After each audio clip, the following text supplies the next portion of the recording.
Welcome into the Swarmcast here on ESPN 97.5's Houston's YouTube channel and ESPN 97.5 and 92.5, the radio station, of course, as well. Joe George, Will Kunkel here with you. Today's episode is brought to you by Blue Star Tequila, the world's first and only night harvested tequila. You can find it near you at bluestartequila.com. Now we've made it. Now it's football season. Now we no longer have to sell baloney and horse fertilizer to everybody saying, oh, it's OTAs, football's back. Oh, my gosh, preseason. Oh, for real. Yeah, it's game week. We got games on Thursday. We got games on Friday. We got games all day Sunday. Yes. I'm ready to roll. And I don't know that I've been this excited for a season in a long time simply because there's nothing guaranteed with the Texans, but there's more than hope. Yep. We're not guaranteed anything, but I'm guaranteeing that we win the division, which puts you in the playoffs.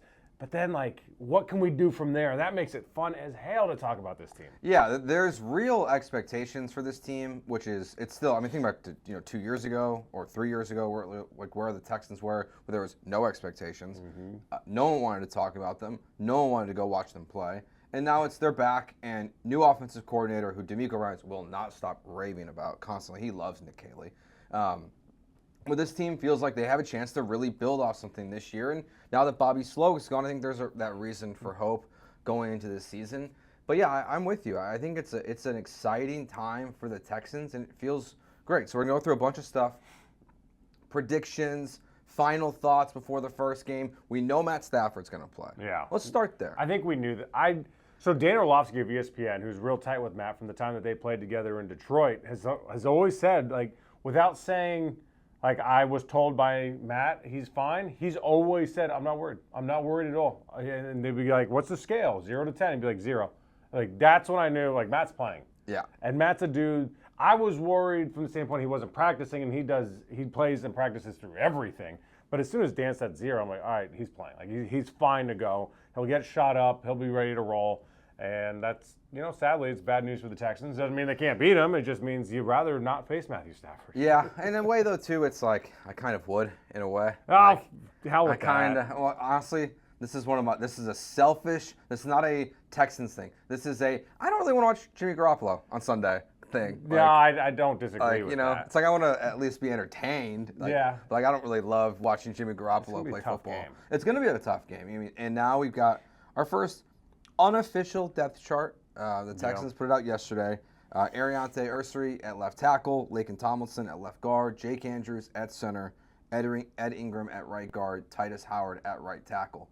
4 new pieces, 3 offseason acquisitions, 1 draft pick. It is a totally new world with Patterson and Scruggs not in this. Again, it's unofficial. The Texans are usually, this is one thing they're pretty honest about, I think. Yeah, so I don't think they try to. Yeah, I don't think, what are you really deceiving the Los Angeles Rams by lying on your unofficial depth chart? Week 1. Yeah. Yeah. I like it. I think this is kind of what we expected. The Ed Ingram move, Ed was nowhere near, and I'm releasing that Tuesday night, that conversation. I teased it last week. I lied. I did not release it yet. I'm kicking it with Kunkel. But conversation with Ed Ingram, no one expected him to be a starter. I don't know that he expected to be a starter. And then the way he played against the Panthers and his ability to move bodies in the run game, and again, that's what Demeco's talked about. We are a run-first team. We want to be physical up front at the point of attack. And Demeco Ryans even said that he thinks that this game between the Rams, he said it on Monday, is going to be won at who up front wins that battle offensive lines. And by the way, both offensive lines are worse than the defensive line that they're facing. So Ed Ingram, I think that's interesting. I think it says a lot about Cole Popovich and what they're trying to achieve up front versus names and salaries and titles. They're going for the best unit that they can put together. Yeah, and even, these are guys that, Nick Caserio signed them, but it's all these guys that Nick Caserio drafted. 3 of them are backups between Patterson, Scruggs, and Fisher. Which is awesome. Not awesome that they are, but awesome that, just because you draft them, just because you sign them, just because they're your guys, I don't mean diddly. We see NFL teams fall into the problem where we see it on Hard Knocks every year. I know the Bears were a victim of this last year where there were clearly guys that their GM had brought in, and he was like, well, that's my guy. I drafted him. By the way, you a Bears guy? Because I know you're Cubs. Yeah. Is Ryan Poles the most overrated GM in the history of GMing? Yes. I don't get, where does the love come from? What has he done? He made a great trade. What was it? The swapping number 1 for DJ Moore, got him Caleb, all those things. DJ's my guy. Okay, that's it? Yeah. All right. They got quite a few pieces, but he's pretty overrated. But it's good that Nick Caserio, that they're not locked in to keeping his draft picks on the offensive line. Mm-hmm. So I'm encouraged by this group. I'm curious how it's going to go. And Demeco's right. You're right. It's going to be Jared versus Ariante is a brutal matchup for your first game. I mean, Jared Verse came in last year and wrecked the NFL in year one, and he is going to be a monster. It is a tall task for this offensive line. They are going to be tested in the biggest way possible in week one. And I'm excited to watch Tay because I don't know that I think he can do well. I think he has that ability. I don't think that, obviously Laramie would have done well. That's what he was really good at, pass protection on the left side. He also would have had false starts. But For sure that. But I'm excited to see Tay in a real challenge week one and how they handle it. I do not think that he's going to get his ass kicked. I don't think he's going to be bad. He might on certain reps. There might be moments damn, welcome to the league, kid. And there might be something early on where fans are oh, this could be really bad. But I actually think he'll rebound, and I think that he'll have a good game. That's just my prediction. Well, and he's going against monsters every day in practice. Yeah. It does help you a little bit that, as he was running with the twos in camp, he's going against Anderson and Danielle Hunter on a consistent basis. He's got some experience, even though it was just camp going against these elite Those guys definitely gave him a taste. Yeah, which you should. For sure. That's what camp's for. The only other observation I really had throughout the entire depth chart, just looking at the first one, was the third wide receiver listed is Jaden Higgins. Yeah. I was a little surprised by that. So I just wondered, yes, he is listed that way. It depends how you roll it out. You know what I'm saying? Because there's certain guys that are starters that don't start. Based on definition, first play, they're on the field. I have no idea. I think Jaden Higgins is going to be the 2 by the end of the season. And I think it's going to be pretty clear because of his playmaking ability. Xavier, I think he gets more opportunities early on just because he's going to be trusted. But I don't know. Again, the wide receivers is weird because you have 4 of them right there, and 3 of them are going to be on the field, but the 4th one that's not on the field to start could see more snaps. For sure. It's just a weird thing. It's like basketball. Who are your starters? Yeah, but also who's finishing the game. That's what really matters, and who plays more minutes. Yeah, so it'll be I'm just ready for normally unofficial depth charts that's my signal. We're really, really here. It's really game week, and we got Cowboys Eagles on Thursday, and the first game of the season, then with the Chargers and the Chiefs in Brazil, and then it's really the full NFL season kicks off this weekend. Let's do final predictions here. Let's just write off the show. Yeah. So I said last night on Kicking with Kunkel, I had Paul Gallant on the show. God bless my soul. He's a good guy. Doing the Lord's work. I said 12 wins and AFC Championship loss. Okay. I think I said 12 wins. He said 11 or 12. Maybe I said 11. 11. Either way, AFC Championship loss is where I am. I'm not going to be blown away if they get to the Super Bowl because if you're getting to the AFC Championship, clearly I believe that something has worked out offensively. So that puts them in position 1 game away from getting to the Super Bowl. It sounds crazy to say that, but there are 17 games for this offense to figure it out and this team to come together. This is always a process. You are never who you are in week 1, who you are in week 16, 17. It's just never that way. And there's going to be a ramp-up process with this offense, and they're just, it's like a toddler. It's crawl, walk faster, then run. Right now, they're just, in preseason, all I wanted to see was moving the ball. I don't need to see points yet.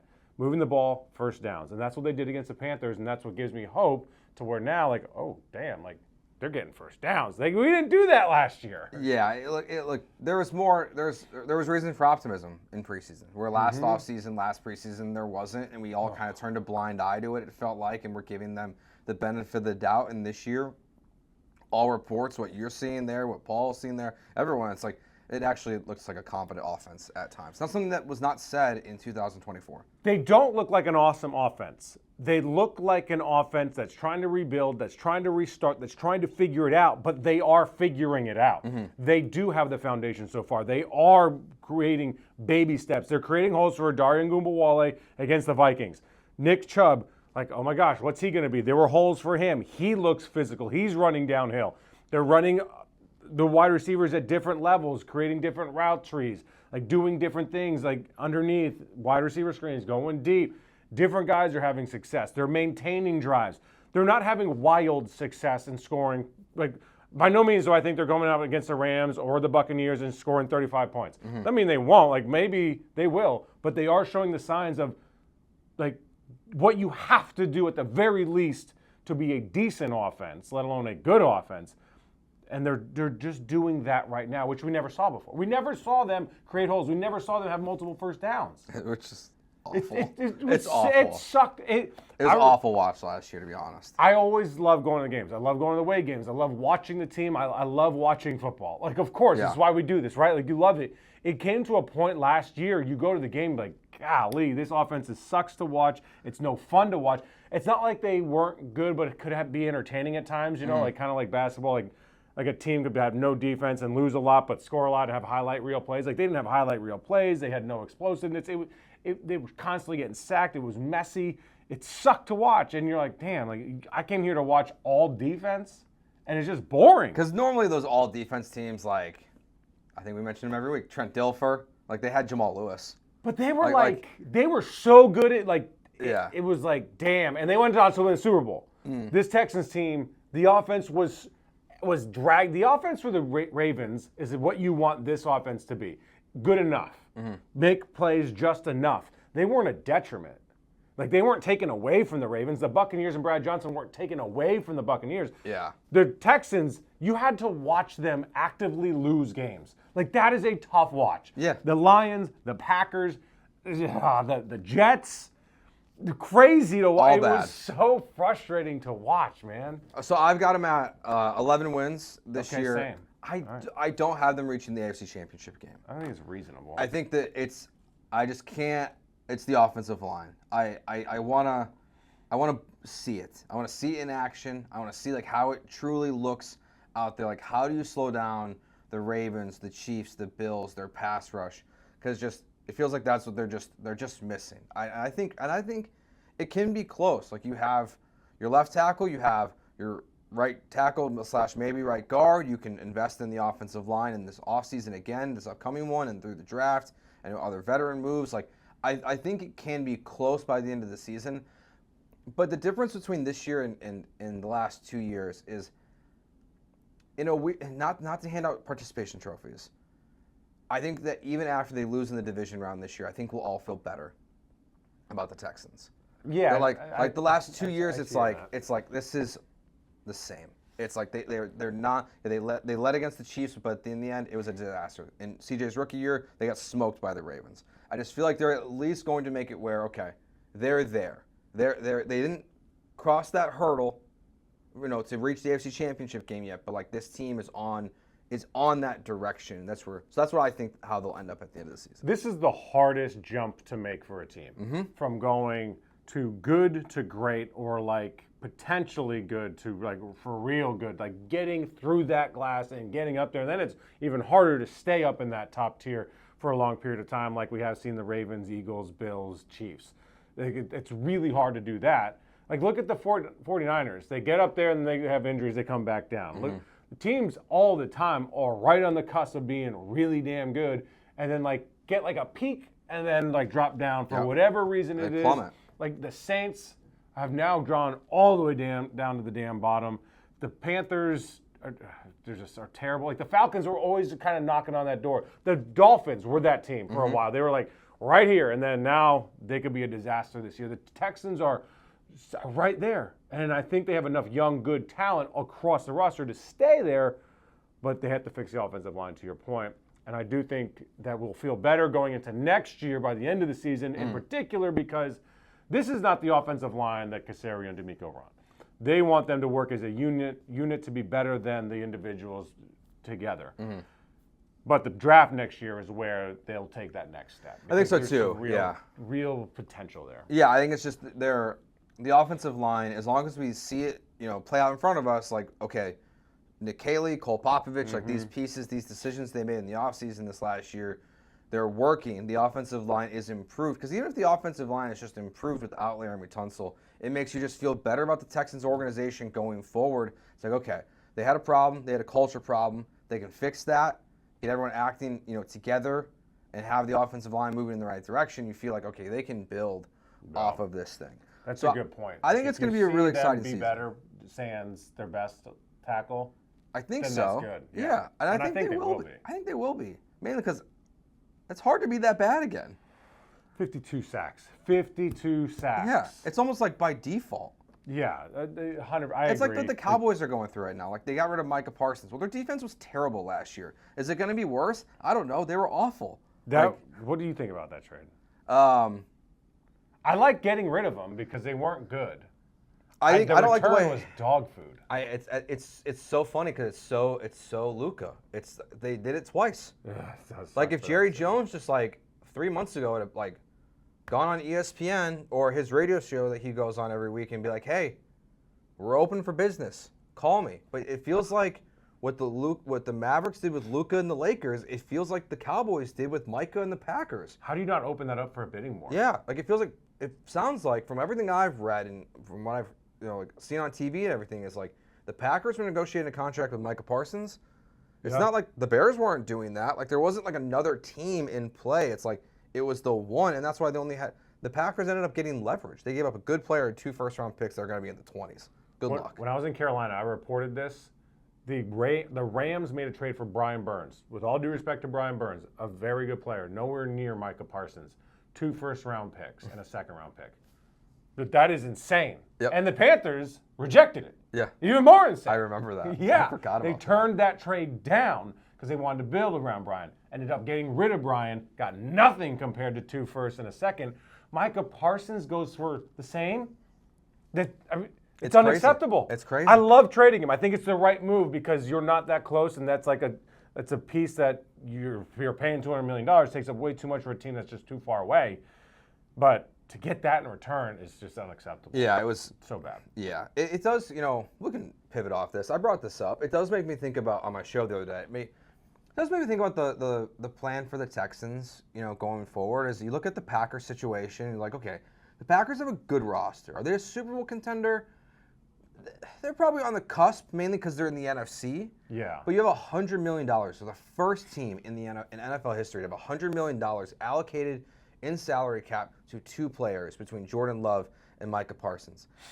The Texans are going to be, Nick Caserio is going to have to keep being a wizard because you're going to have probably $150 million committed to CJ Stroud, Will Anderson, and Derek Stingley Jr. at one time, and you're also paying this Nico Collins guy.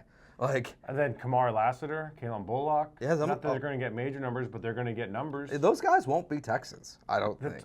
You can't keep everybody. Yeah. I said this going into the Rocket season. Someone will be gone. Yeah. You can't keep all of it. And obviously they had a surplus of talent with a smaller, you only play 5 guys, and hence Reed Shepard never even saw the court last year. But Jalen Green's now gone. Mm-hmm. He ended up being an asset to get somebody back in return, and you can do it and get rid of Cam Whitmore and things like that. Someone's going to have to go. You can't keep everyone unless CJ says, I want to do what Tom Brady did, I want to do what Josh Allen did. I want to take less money to hurt the salary cap in order for us to win, and I'll make it up elsewhere in my life. I mean, he's in enough HEB commercials. I'm saying, wouldn't you do that? I know it's easy to say, but I don't know. I mean, I would want to win so badly. I mean, I'm still getting hundreds of millions. I drive down the road right now and I see $1.1 billion for the Powerball. Yeah. And I'm just like, holy crap! What would I do with all of that money? This is my rant on that. 1.1 billion, but when it was 125, you're like, I'm good. I'm not going to spend the $2. Yeah. 125 wasn't enough for us to buy in, but now we're 1.1 billion. I gotta get a ticket. It's so hard. You see that sign up there, and I'm just like, because I'm not really a lottery guy. I'm not at all. I'm what you're talking about. I only play when everyone plays. When everyone plays, and your odds diminish even worse than they already are. But I'm just like, I got $6. My son's got pizza day every Wednesday, so we have to bring cash to his school, and it's $3 for pizza. So I was just bringing a 10. And they give me $7 back, and I've just had these $7 basically in singles in my wallet. So the other day I went and bought 3 Powerball tickets, and I was like, might as well. Why not? Because if it was 66 million, I just not enough money to do anything with it. I still don't know what to do with it. But to your point, if I had that much money, yes, I would do what CJ did. But I'll never have that much money. Speaking of CJ Stroud, next question. So we know you look at Mike Sando had him in his quarterback tiers as tied for 9th. as the 9th best quarterback in the NFL. He's pretty much a top 10 guy consensus right now. Yeah, he's like 8 to 11, 8 to 12, whatever, right? Yeah. What do you think what's the consensus on CJ Stroud going into next season? Where does he move up or down? Or do you think he kind of sits around the same spot? I think he moves up because I think the offensive line allows him to. I think. Because I don't think he outplayed his talent rookie year. I think he lived up to his talent, and he's that guy. I think he's that good. I don't know that he's ever a top 3 quarterback in the NFL. But I'm okay with him being 5 or 6. Like, there's nothing wrong with that. So I think he can get up. Jaden Daniels, where CJ goes what happens to Jaden Daniels this year is a huge dependent on CJ because he's the one that can really drop. There's the top 4 or 5 are locked in. It's just a matter of how you want to arrange that. Yeah, I think by the end of the season, I think you would expect and want CJ to be when the names Jared Goff and Baker Mayfield come up. Just about to say shoe in. Even Matthew Stafford at this point. Same with Stafford. Yeah. Honestly, and look, he's a winner in terms of being a quarterback. Uh-oh. No brainer, CJ Stroud over Jalen Hurts by the end of the season. That's what I would want. As a leader and a winner and a football player, Jalen Hurts has got a big step on him. Jalen's a guy that you never say no to if you want him on your team. Like, never. But as a pure QB, no tush push, I want CJ Stroud to be in front of Jalen Hurts. You want CJ's the guy that can go out, that can throw for 320 a game. Yes. Jalen's probably not that guy. Now Jalen does it in different ways, so it's almost apples and oranges conversation. For sure. And if CJ was on the Eagles, like that, talk about a whole different dynamic of the throwing game. But yeah, I think that's a great target for him to surpass him on the list of irrelevent. Like that list that doesn't mean diddly. Yeah. Be better than Jalen Hurts on the list that means nothing in life. But and just to be in the because if he's in the conversation, if people want to put him in the conversation of he's close to that Mahomes, Burrow, Allen, Jackson. If CJ can be that next group right there where there's going to be people on TV that want to put him in there, while yes, the lists don't really matter. What it really means, though, is that in the grand scheme of things, is that CJ had a great year. 100%. Yeah. The lists are stupid. The lists are fun. The lists don't mean anything in actuality. However, when you are in that conversation of top lists, it means you're playing well. It means you're doing well. As silly as they are, and we kill time with them in the off season. It matters, man. Yeah. It matters because it just means you're playing well. Mm-hmm. For sure. All right, we'll take a quick break. We'll get more, just kind of taking our final look ahead to the Texans 2025 and 2026 season. Real quick, let's hear from our friends at Blue Star Tequila so they can teach you what night harvesting is all about.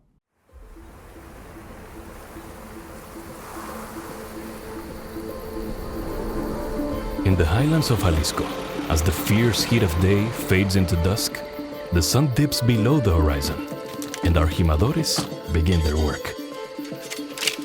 Harvesting our precious agave azul beneath the glow of stars, while the night air is cool and calm.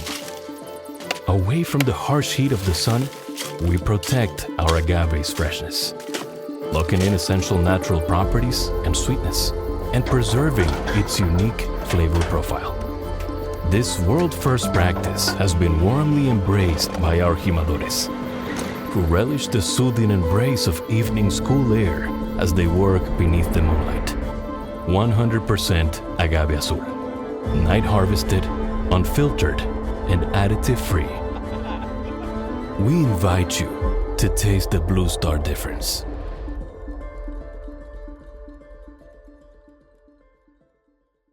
All right, well, as we continue to look at this upcoming season, our final thoughts on it as we get ready for Week 1 versus the Rams. My next question for you, not named CJ Stroud, who's the X factor for the Texans this season? I guess it depends. What's the definition of X factor? Whatever you want it to be. I know, right? Because CJ Stroud can't be an X factor, right? Yeah, because he's a quarterback, right? The guy. Yeah. X factor. I'll go first. Okay. Nico Collins for me, okay, that's it. All right. So you're going just who's the most important? Yeah. Okay. Because if he's not, because while I like what they've done with the wide receiver room, I'm hopeful. I'm down completed with all my fantasy football drafts, and I took Jaden Higgins as late as I could in all of them. Same. I like Christian Kirk, if Nico Collins is not out there for 90% of the season, we saw the offense struggle over the last 2 years when he's not on the field. And you need Nico Collins to be out there. So I think for this team to really achieve what it wants to in the regular season, to put themselves in the best position to reach the AFC Championship game for the first time in franchise history, to reach the Super Bowl for the first time in franchise history, I think it really is going to come down to Nico's health. If Nico Collins is healthy, when you really look at their schedule, the Texans could legitimately make a run at the number 1 seed in the AFC this year. But I think it's going to really depend on if Nico's out there for all the games. Everything you said with, I agree, like 1,000%. Based on the definition of what I think the X factor is, it's like outside of the obvious guys: Nico Collins, CJ Stroud, Derek Stingley. That's right. You know, all the big names. My X factor, based on my definition, would be the tight end room. That tight end room cannot be a complete ghost this year. They have to contribute somewhere, some way, somehow, whether it's in the middle of the field, like marching down the field, or if it's in the red zone, or if it's sufficient blocking and not getting their ass whipped every time they try to run the ball. And I don't care if it's Dalton Schultz or Cade Stover. I'm not even going to make a prediction on who I think it is because it's irrelevant. Just someone in that room, that position cannot be useless this year, especially with this offense, because yes, you got to have Nico, but you got to have someone that takes something away from Nico. Like, where's the attention going? Sure. And I think the middle of the field is huge, and we saw that with Travis Kelce last year. He was not very good last year. His best game came against the Texans in the playoffs, and we saw like how much that can just hurt you on third downs and just having a safety valve. And if the line isn't great, I need that safety valve even more. So I'm going tight ends. I was thinking, actually, as you mentioned that, the other side of the ball, I was going to ask you for one, but as you said, I got a good one. Jalen Petrie.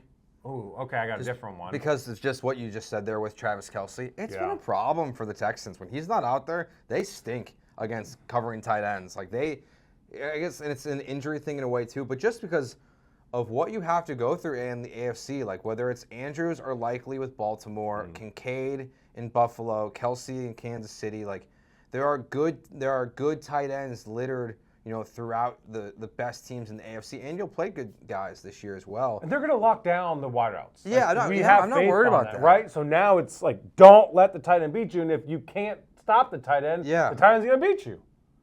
I'm going, because of that, Christian Harris.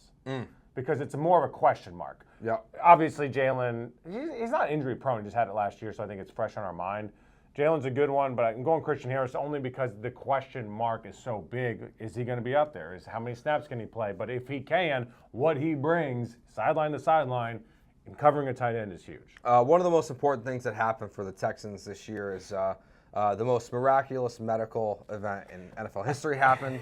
An ACL that was repaired in 30 minutes. CJ Gardner-Johnson is recovered from his torn ACL and will be out there for week 1, it seems. Oh, my God.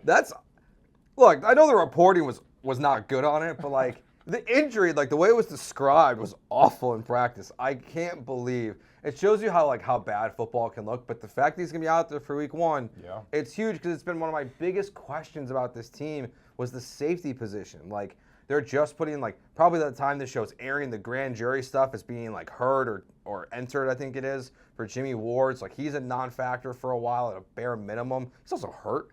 But then you have Petrie, you have Bullock, you have CJ Gardner-Johnson. Like the safety room I had major questions with. But Gardner-Johnson playing is huge.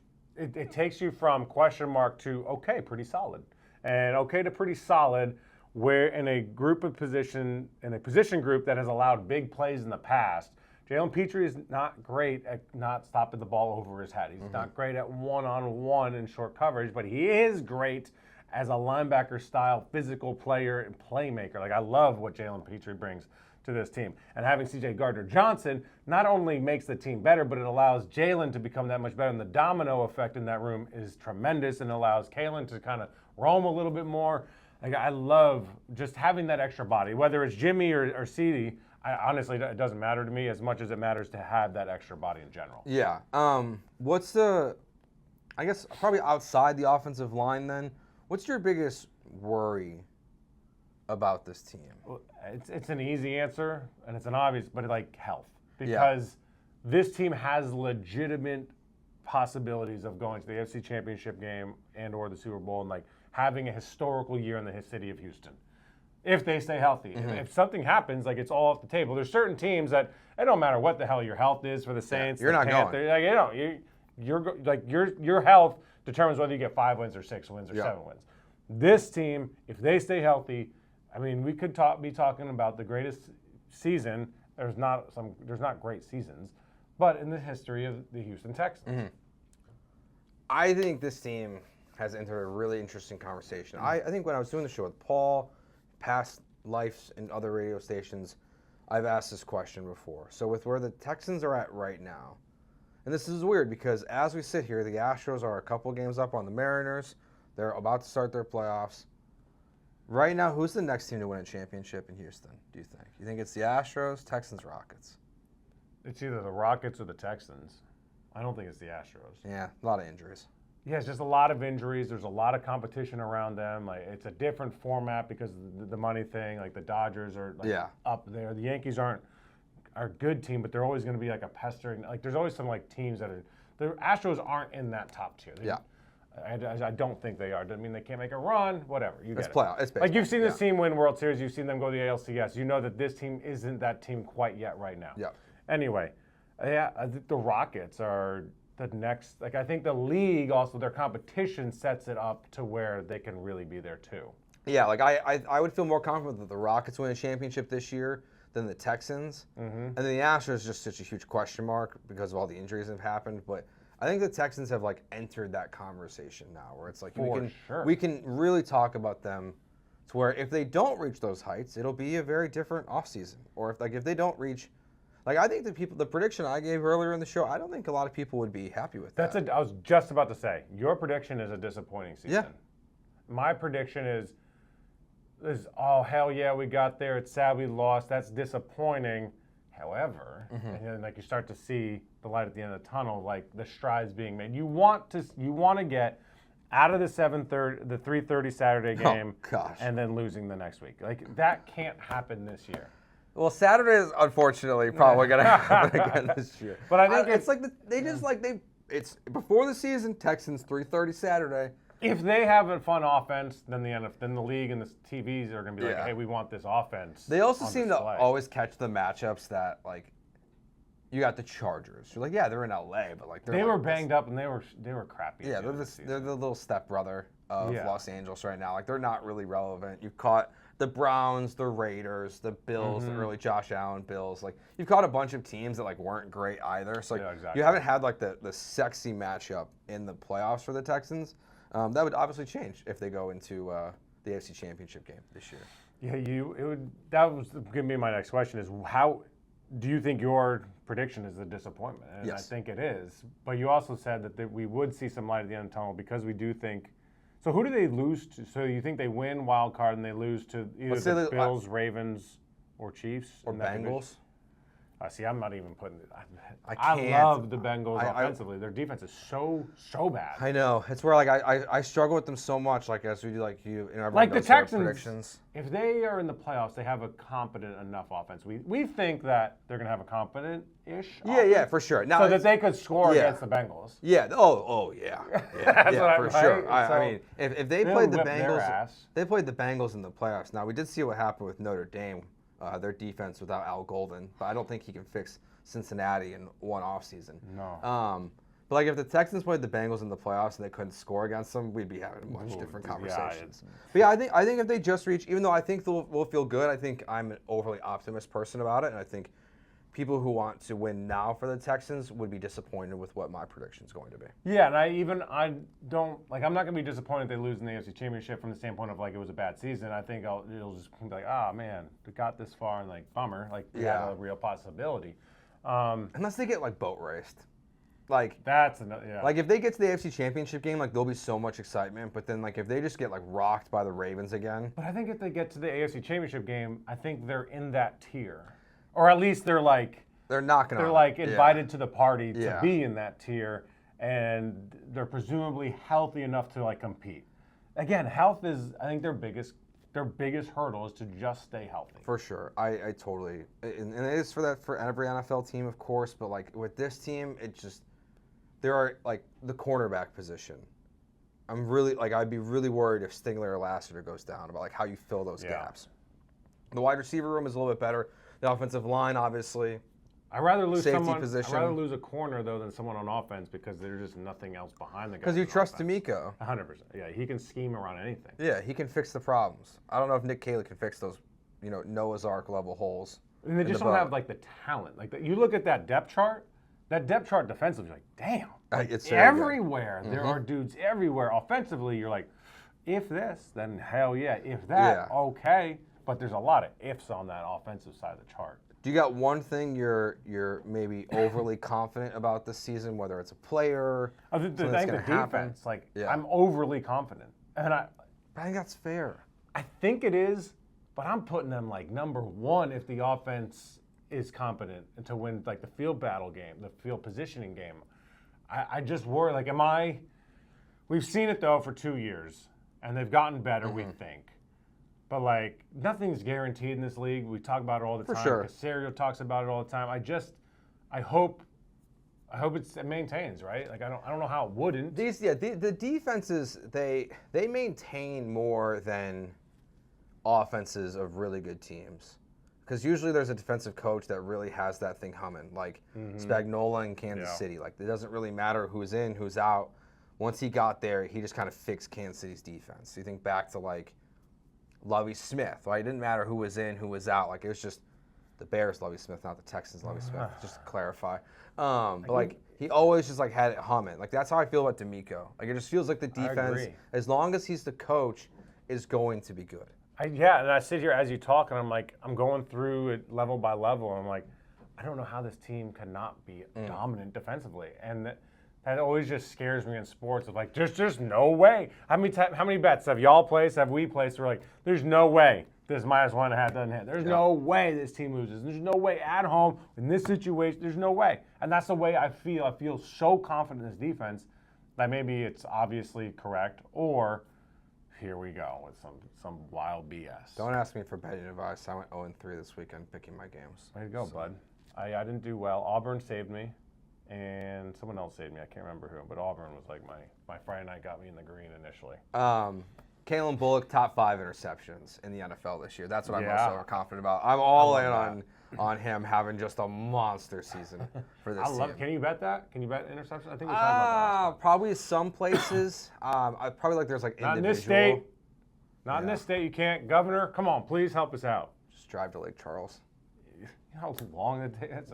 That's 2 hours? I do it like once a month. Good for you, man. Did you just go to the border and No. We have a deal with the Golden Nugget, right? Yes. Yeah. So it's like we go like once a month, and we just, Good for you, man. Yeah, it's like might as well. Maybe I'll tag along one time, put some down. Because I know friends that live on the border they live in states that you can't bet. So they go to the border? They go to the border and get another cell phone tower. Yeah. And they can place bets. It's great.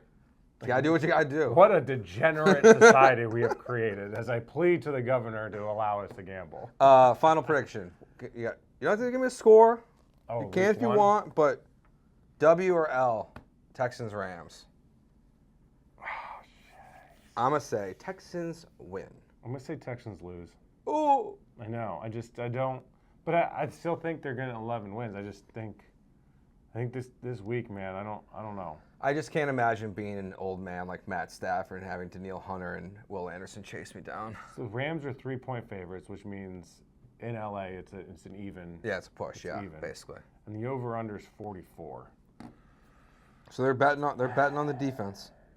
This one, but I think the Texans pull this one out. If Matt Stafford was like good to go, I'd probably pick the Rams. And I know he's gonna play, and I know, like you said with Dan Orlovsky, like he's been saying all offseason he'll be fine. He's good to go. 0 out of 10 worried, but like I'm a little shaky on that. I'm just not overly confident about the offense week 1 right away out of the gate against a pretty good pass rush.